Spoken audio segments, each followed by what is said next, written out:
Welcome to Legacy Engineered, the show where smart structure meets lasting success. Join Scott Arden, Chairman and CEO of Controllers Limited, as he sits down with business leaders, top entrepreneurs, and experts to uncover the strategies, stories, and structures that build lasting legacies. And now, here's your host, Scott Arden. Welcome back to Legacy Engineered. I'm your host, Scott Arden. This is the show where we explore what it truly takes to build structures that outlast us. Today's episode is a special one. Leadership transitions are defining moments in any organization. They reveal what's built well, what's built strong, and what's built to endure. I'm joined by someone who understands discipline, stewardship, and long-term continuity at a level few do. After nearly 3 decades of military service and more than 13 years as a finance manager overseeing federal appropriations, he brings a deep respect for accountability, documentation, and structure to everything he leads.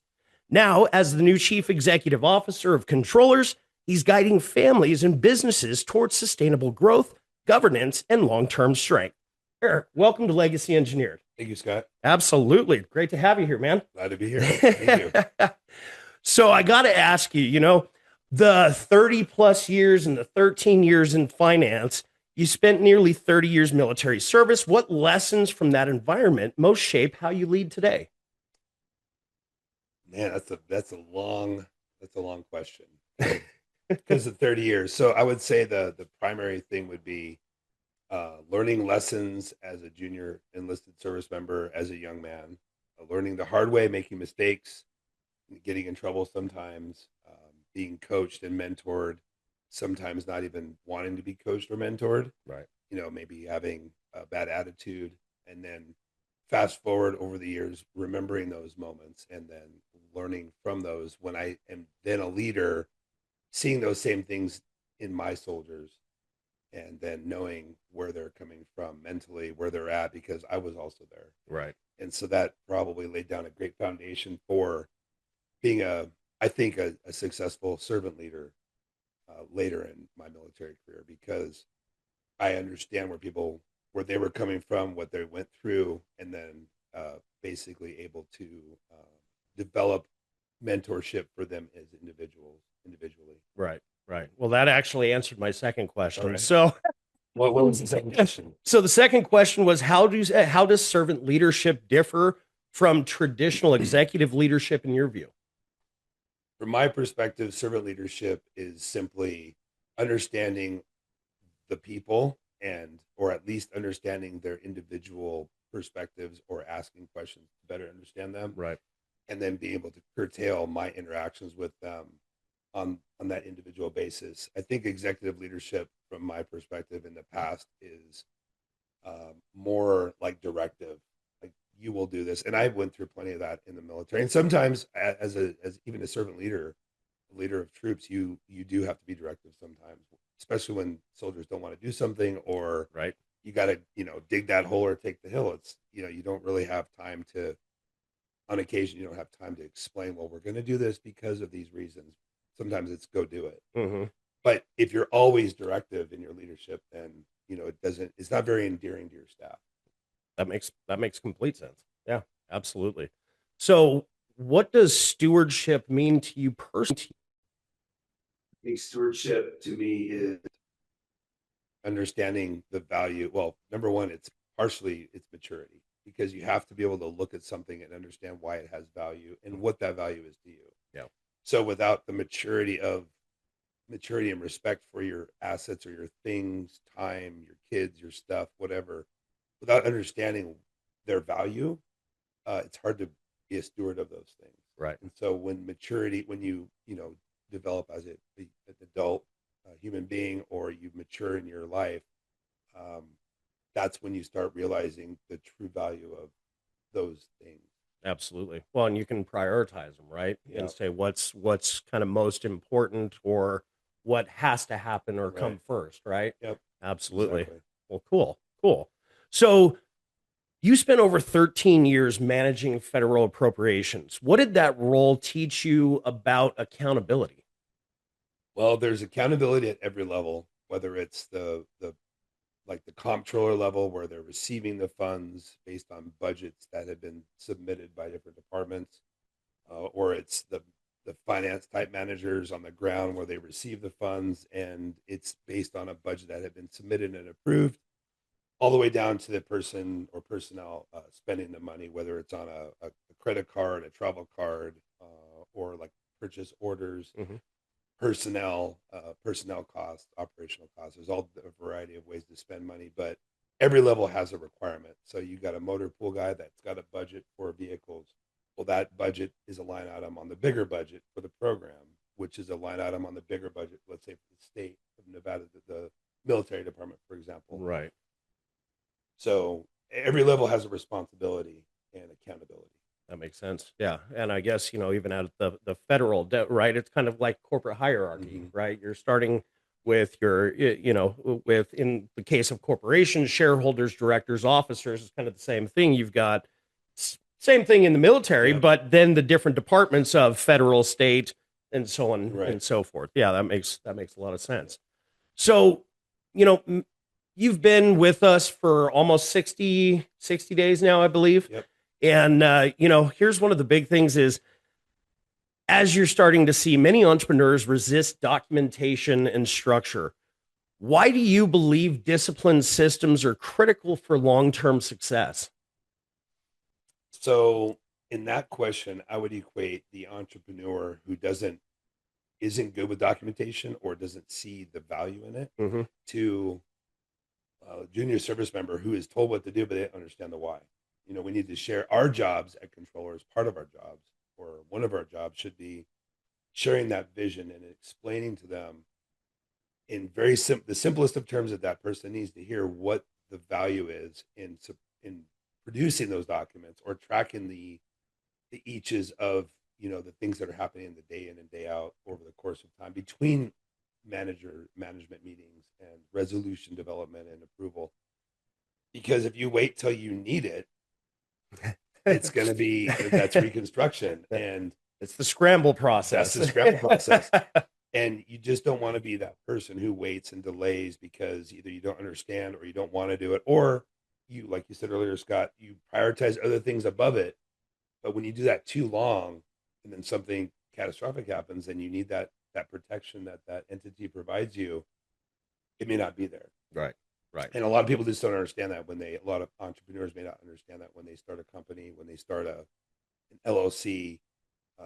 That's our job to share that vision with them, shared understanding between us, the professionals, and them, the entrepreneurs, so that they can then embrace that process and be better prepared. Absolutely. And for our listeners, I mean, if you've got a company that you haven't been keeping minutes and resolutions, maybe you don't know what to do. I mean, that's one of the things that don't fret over it.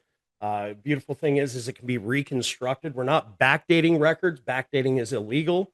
However, reconstruction from recollection and records is 100% permissible by the courts, the federal government, the IRS. So, that's one of the big things is we kind of can help clean that up, but we can also help educate entrepreneurs and investors and business owners what steps they really need to take next. And, that's really what we pride ourselves on. That's right. Yeah, absolutely. So what parallels do you see between military financial oversight and private family enterprise governance? So the federal government, the military, and from my perspective, as a finance manager in different programs for 13 years, when you come to an end of a period of time like the federal fiscal year, and it could be middle of the fiscal year, so 180 days into the year, you're already talking about spend your money, spend. And it was always frustrating for me because as an individual with a household, checking accounts, savings accounts, what have you, it's counterintuitive to spend. Right. Because I'm not going to just get another lump sum where it's always going to, perpetually be there. And that's essentially the federal government is perpetually collecting taxes and providing for, I think, 13 different appropriations federally. But it's counterproductive or counterintuitive because the government wants you to spend the money. Right. But we're also stewards of the people's money. And so as an individual, it doesn't make sense. So that would be the difference is federally or in the military, it's you have this much money and you have this much time to spend it. And the fear is if you don't, you may get less the following year. That makes sense.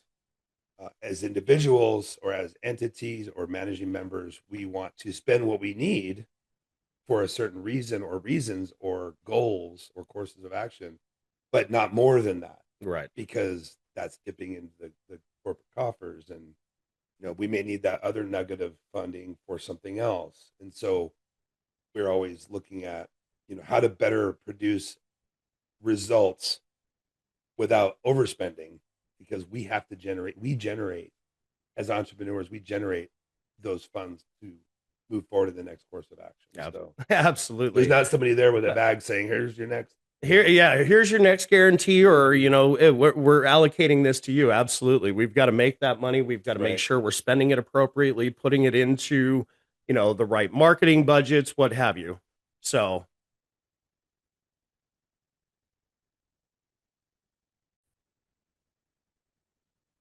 awesome. So kind of taking another course now, stepping into the role as CEO is a significant transition, obviously. What excites you most about leading Controllers Limited? What excites me the most is giving Scott Arden the opportunity to do more things that he's wanted to do, but with the limitations of controllers or pretty much any entrepreneurial based entity, you're going to reach a normal limit of productivity based on income to the company, gross receipts, personnel limitations, in caps in their performance, and same thing you were experiencing when we talked last year about me coming aboard. And so what's exciting to me the most is being able to provide that backbone support for you in the daily operations of controllers, as well as giving the staff, the remaining staff, the opportunity to talk about things that they find interesting or what they see could be a good way forward, or asking their opinions on things, and then developing courses of action to make improvements to where, employee A is feeling that, hey, I've reached my limit, but then that's their limit based on their perspective. My part of one of my jobs is to say, well, what if you did this way, or what if we did this differently to save some of your time and so you can do more of this because this person can do this thing for you, right? And kind of look at the playing board and kind of strategize where people's innate abilities are better suited, but they can't see it where they're at. And that's, I think, the most exciting thing is being able to get more out of what we are already doing back to spending, right? Without spending more necessarily today. Right. I think that's what it is. Well, and it excites me as well, because now instead of me being in the box looking out, I'm outside of the box looking in, which can help provide, guidance for you for growth, other opportunities, things like that. So that's what excites me about it. Well, and let's be honest, I've probably talked to you about this in the last 4 or 5 months. Like, what are your expectations? What would you want? Right. Turning it into, now I'm here. Okay, so you gave me that 4 months ago. How are those 5 things turning out from your perspective up here now? How is it working out? What can I do better?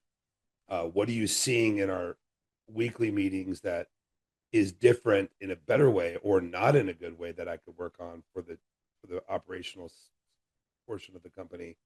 And then I obviously rely on you on that as well, because I now am in the place where I can also be limited because I don't see the things that you now will. So I also rely on you for that, because that's one of those things where I cannot do for myself what I'm doing for others. I can do some of it, but I still need that outside the box visibility and, kind of either redirecting or, yes, this is doing really well. Here's another course of action, or another thing I need you to look at. Yep.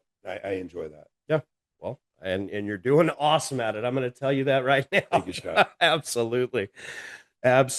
So what does continuity mean in the context of this leadership shift? I think continuity between you and I and any person is, in controllers anyways, would be what is it that you do, you as in whoever, and if I'm going to move you into a new position, what is left in your old position that the new person can come in and just start going forward? Right.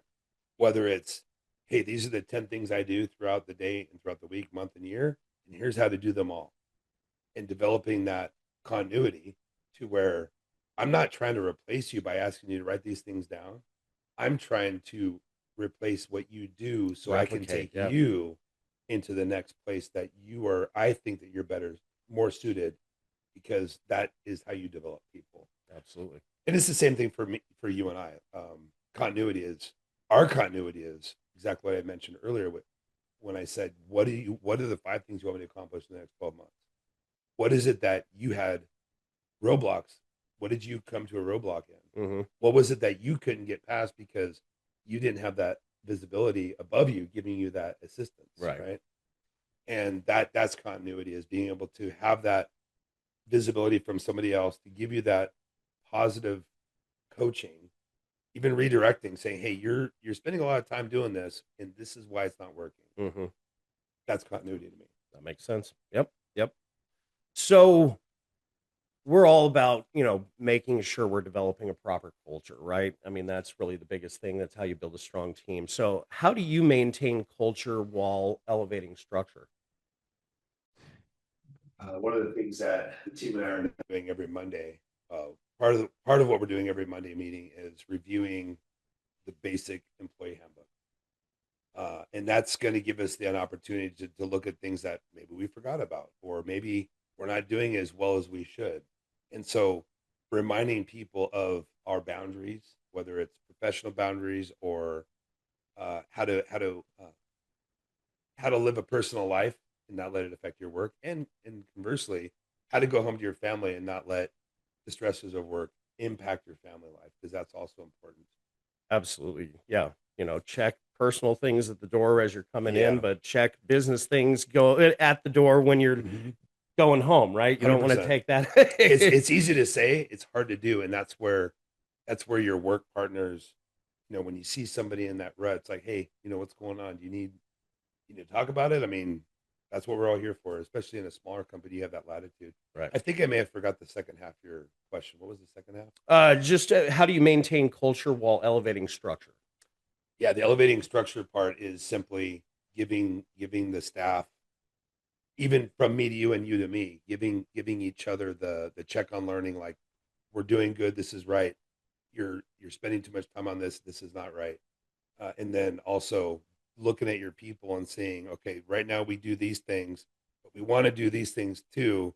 Where are their natural skills, and how do we develop them to do that next job? And then we bring in the entry level new hire to do the basic job until they can be developed. Correct. Well, and that's all part of developing those SOPs, right? Is, again, being able to transition that person to the next step and then bring in somebody to fulfill what they were doing prior, right? Exactly.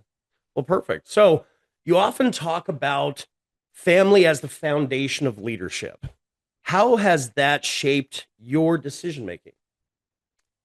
Wow, so that's a good deep question. Yeah. So I have four daughters, and they're diverse in their age gap. So my first daughter was born when I was in my early 20s, and I'm a totally different man and a different father than I am now. And I think that's the biggest thing, is the person I am today is not the father I was to my oldest. I've had career changes, I've had job changes, I've had experience, I've had ups and downs in my work life, my personal life, and all those things that occur in our lives develop our sense of resilience. That, it's like the knife going across the whetstone. A little bit comes off, but you get sharper, right? Absolutely. So I'm a different dad at my current age than I was, at my 20s. And so just like the kids are different, but my oldest is different, and based on our interaction and our relationship, but she's involved in the other three, and she sees that. I had to go to her one time when we were hanging out with the little ones, and I happened to look at the oldest one while she was watching us play, and I realized she just had this big smile on her face, watching me play with the younger ones. And in that moment, I realized, I was like, wow, she got some of this. She had we camped a lot, we traveled a lot, road trips, but she's watching me do things with these little ones. And I went to her later on. I was like, I have to apologize and say, you're seeing me as a better dad today than I was when you were this age. And she's like, Dad, it's perfect. Like, Well, you learn, you learn. I mean, when you have your first kid, you're like, what do I do? What do I do? Well, How do I not break it? Exactly. Right. We're just going to make it through and do the best we possibly Yeah. can. And obviously, like you said, just like sharpening a knife, right? A little bit comes off, Right. but it sharpens those skills and, Yeah. and how to deal with certain situations and, and then it evolves because now you've dealt with it prior. So Right. it's like, oh, well, this is a different outcome or not a Yeah. different outcome, same scenario, but this is how we can change the outcome, if you will. Absolutely. Yeah. Yes, absolutely. So, how do faith and service influence the way you think about business? Faith and influence. Yeah. Faith and service influence. Service influence. Yes. Okay. So faith is obviously another aspect of life. You've got, your family, your professional career, your personal things, and faith is another aspect of it. And it doesn't have to be. It could be different things for different people. For me, faith is rested upon knowing that I'm not the most absolute thing in this universe, and part of the service of that is service before the self, or giving to your kids before you eat your dinner, or giving back to the community when you have the ability to, or tithing at your church to where they can take that money and then they can use it for their community support or outreaches. And I think without giving back in some degree, this is going to be different for everybody, but I really think that giving back, whether it's monetarily or time, is indicative of that personality of being that leader that you're serving to lead, or when you lead, you're not just telling people what to do and yelling at them. Right. And that's really the difference of the servant mindset. Absolutely. 100%. I'm kind of in that, that same thing is like a leader is providing guidance, right? You're not, oh, this is what has to happen and you need to figure it out. No, we'll figure it out as a team. Well, and what you're describing is leading through influence, not demands. Correct. And let's be honest. I mean, we're all beholden to somebody. Whether it's the boss at work, or a family at home, or the tax man. We're all beholden to somebody, and nobody wants to work for or be in a relationship with somebody that's just demanding. Like, it wears you down, and Absolutely. you don't want to go to work. You don't want to go home, and so if I don't want that, then why would I want to be that? Yeah. Well, exactly. Well, and that also takes away from the culture aspect of it, right? If people don't want to be there, that's not building a proper culture. Absolutely. You're eroding the culture. Absolutely. Absolutely. So for leaders balancing professional ambition and family priorities, what advice would you give them? For leaders balancing, say that again, balancing. So for leaders balancing professional ambition and family priorities, what advice would you give? So we just conducted most of our quarterly reviews at controllers recently. And for one of the people, I encouraged them to understand that although your workday ends at a certain period of time at the day, to better yourself in what you do, you may need to do a little bit of personal time where you research your skill set, or you look into what other people do, or you read books, you watch podcasts in your field that you have a passion for, because that's where you're going to learn things that you're not going to get at work because nobody else does what you do, let's say, right? Right. So you've got to get that from the outside. But if you're not making that effort in your time off, or your time away from the office, or your time on the weekend, if you can't commit some time to reading, to researching, to journaling, you may have a degree in your profession, but what are you doing after that? Right. Continuing education, for example, you're not going to get paid for it. Right. Not right now. You're not going to get paid for that 2 or 3 hours a week that you dedicate to journaling and researching your job and how to do it better. But that will pay dividends down the road when it comes time for promotion, or when it's time for you to leave the nest and go somewhere else to that next echelon. And that's how you prepare yourself for that. So I think that the best thing, that's what I help people understand, is you're not going to get everything you need here. You're still fulfilling a role. That's how you're going to get it. Well, personal development, professional development. I mean, that's, that if that's what is a career that you truly want to pursue, Right. just sitting on what you learned Right. versus practical application. I mean, that's a world of difference. 100%. So perfect. Did I get all those points? Yeah, you got all of them. You got all of them. Well, cool. And so with that, when you hear the phrase legacy engineered, what does it mean to you? Legacy engineered. I think legacy engineered starts with education of our children at a young age. I really didn't understand. I had heard things of, like compounding interest and the rule of, was it 72, as a younger person, but nobody sat me down and said, this is what it means and this is why you need to understand it. We don't teach our kids these things in our typical school settings. A lot of people are left to experience life on their own and then fast forward a couple of decades, realize, wow, time is the most important variable in many money equations. And time doesn't stop, and you don't get any more, and you don't know how much you actually are going to get, right? Or that you're going to be given. So, legacy engineer to me would start with educating our kids, our children, financial literacy, yep. Exactly. And so that would be the beginning, and then that's something that would help my children, understand more by the time they're 18 or in their 20s. Max out your match for your 401k at your job. Every single job you have, max it out. Yeah. For example, plus pay yourself first before you pay all the fun stuff. Put money in savings, legacy engineered.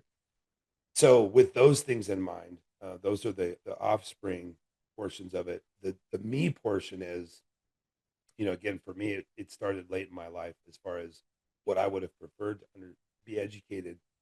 But as soon as I started learning that, I was like, okay, well, I can't save as much as I want right now because now I have 2 kids and a mortgage and a car payment, right, and other obligations, right?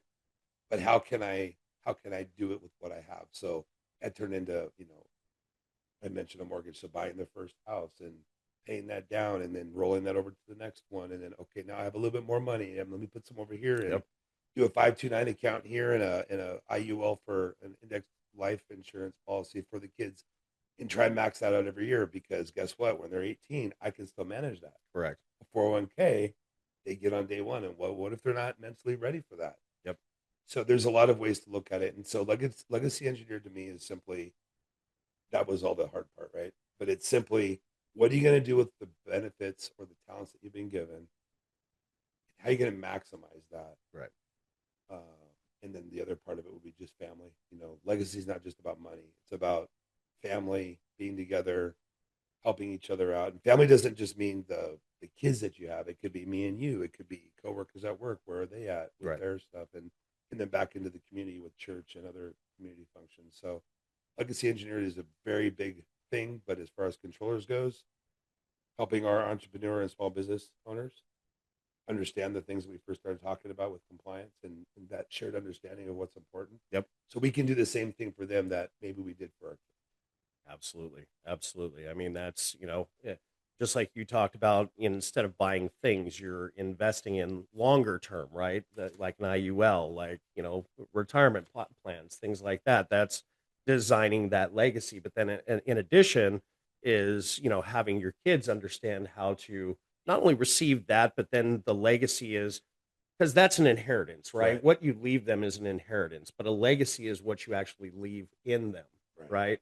That, how to be a great human and how to give back and be productive and be part of the church and things like that. So absolutely, I love your answer on that, man. All right. Awesome. Cool.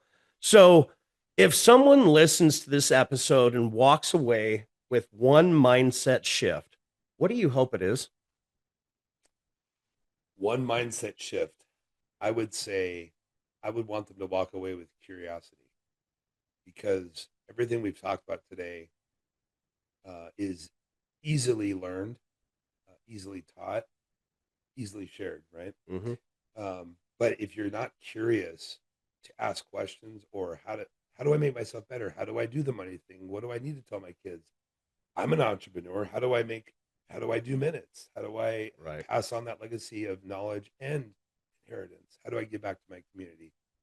If you're not inherently curious you can be curious if you listen to this podcast. And that would be what I would say, is that if you're not normally a curious person to understand how things work or how to reverse engineer it when you saw it over there to make it your own, ask questions. Absolutely. Well, not only ask questions, but I think one of the other things that we always talk about is doing it with a team. You know, if you've got somebody who's had a challenge, had that experience in the past, and you're able to kind of lean on them and educate yourself, be curious, like you're talking about, and not be afraid to ask a question. I think that's the biggest thing, right? So it's okay to crack eggs. They always say that, right? Right. Absolutely. I used to tell my soldiers, you know, to be a good leader, you have to be willing to make a decision and to make an effort on that decision. And that, generally speaking, it's okay to make a bad decision or the wrong decision because you're going to learn from it. But it's when people are afraid to make that first decision, that's what's going to limit them from being a leader or just the person doing the job. Where we need people doing those things, but to develop the next person is, hey, make a decision. What do you think we should do here? Absolutely. Be curious. Absolutely. Yeah. Well, and curious, you know, committed versus, I mean, committed, interested, you know, curious. It's all, you know, it all kind of ties in. So, Eric, well, awesome, man. Well, I thank you for joining us today, and your insights, I think, are very valuable. You know, it gives people the understanding of what it can, you know, what it can look like from transitioning from one particular industry for a long period of time to something completely new. Right. And so for our listeners, if this episode has changed the way you think about, you know, running your business, running your investments, your, you know, and really how to design the legacy for your family, I encourage you to schedule a complimentary consultation with my team. You can go to www.controllersltd.com, schedule your complimentary strategy session with one of my team, and we look forward to, you know, talking to you, and I appreciate you for being on the show today. Thank you, Scott. Absolutely. Thank you. Yeah. Thanks for listening to Legacy Engineered. For more episodes and to connect with Scott and the team at Controllers Limited, visit controllersltd.com. You can also follow Scott on Instagram and LinkedIn and start building your legacy with confidence today.